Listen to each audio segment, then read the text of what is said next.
Hi and welcome back to my channel. Today I have an art journaling video for you where I will use collage and some texture paste and also some brushos to create the background and also the focal images. Here you see the jelly prints I plan to use, and I also have pulled out my boxes with all these collage paper scraps. I'm using the watercolor journal from Kunst Papier, and I'm adhering the papers with the Tombow glue stick. On Wednesday last week, we released our new stamps and stencils over in the shop. So if you like our products, jump over, have a look. They are still 10% off until next week, Wednesday the 20th. And we have 3 new stamp sets and 9 new stencil designs. And I'm going to use some of them today.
As I plan to go on the page with some brushes later, I try to keep the page a bit more neutral so I can add more color in later steps, because I don't want to overdo this.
For that left bottom corner, I decided to come in with the same color combo again that I've used on the top right.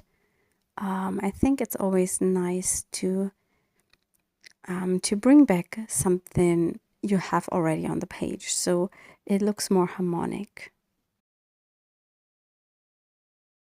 I will now cover everything with some transparent gesso, so I have a sealed surface to work on, as I want to go on top with the Brushos. I need that because I don't want to have the paper soaked up with water that much. And I'm using the PBO gesso. I really like that one, and I'm applying it with a silicone brush, and I'm just using that spatula tool from Catalyst to remove the excess and press down the papers again. Unfortunately, I have missed to record the next step, and what I did is I used a little bit of that white acrylic paint and applied it with my fingers, and then removed a little bit of it through the stencil with a baby wipe. And after that, I have applied some texture paste through our new mini ink dot stencil. I used actually crackle paste, but with this small design, this paste does not make any cracks, so it's kind of like a normal texture paste. I let everything dry, and here I'm stamping with one of the new Mix It Up stamps to create some more texture on the background.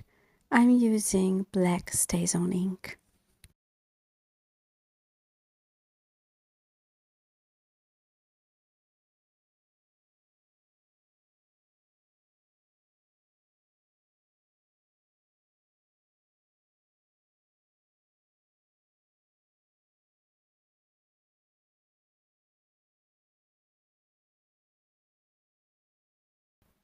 I picked another stamp from the set just to make some different marks on the background.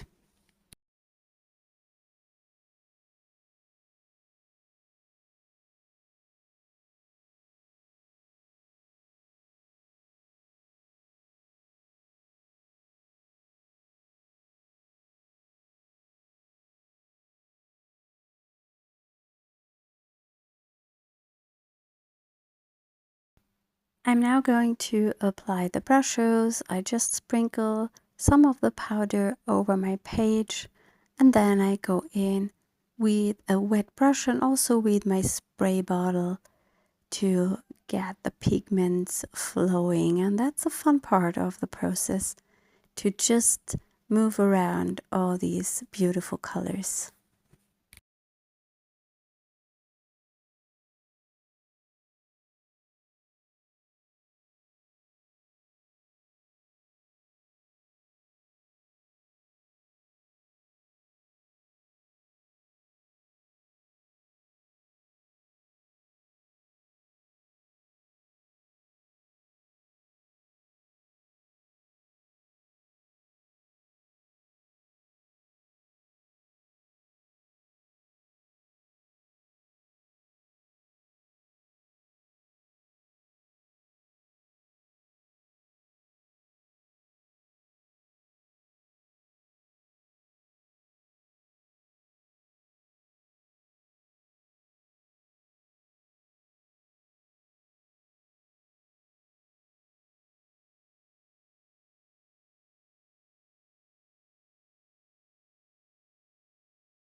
Because of the gesso, the clear gesso I put underneath, and the acrylic paint I laid on top, and also the crackle paste, I get many different textures with the brushes because they look differently on every surface, and the texture paste and acrylic paint almost resists them. Not like plastic, but a bit more than the porous surface of the clear gesso. And that gives a very, very interesting look.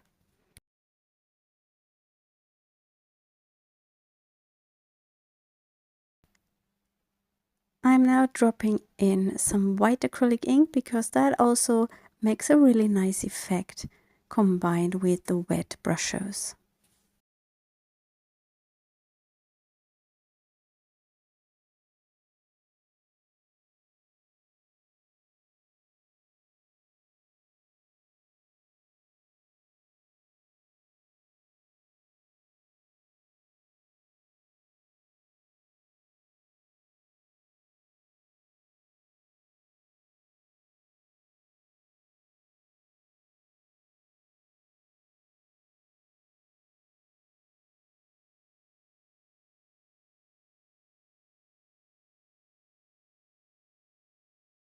I let the background dry, and after it was dry I wanted to add more white splatters, but that's quite difficult with brushes because they are so pigmented that everything you put on top will soak up the pigment, so you almost can't put everything on top that will stay white or opaque against the brushes.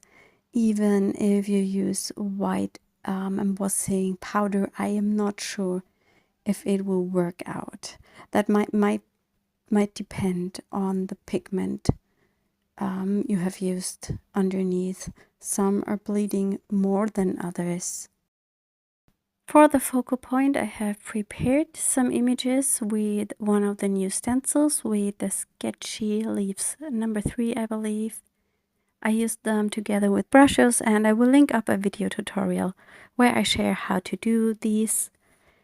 And now I'm thinking about how I wanted to arrange everything on this page. It takes me a while to figure that out. Because they are quite big, it's a really nice element to cut into pieces. And this is what I am going to do. I will also adhere a piece of scrap paper where I have arranged some words from our Mix Sentiment stamp set.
I have made the decision where to put everything. Now I will adhere the things to the page. I'm starting with the words and I adhere them onto my piece of scrap paper, and then I will adhere the leaves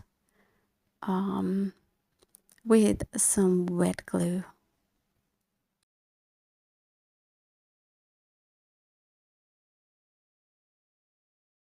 I'm going to speed up this process a little bit so you don't get bored. If you want to see close-up images of that finished page, jump over to my website. There is a blog post linked up in the video description. I also have linked up all the products I've used today.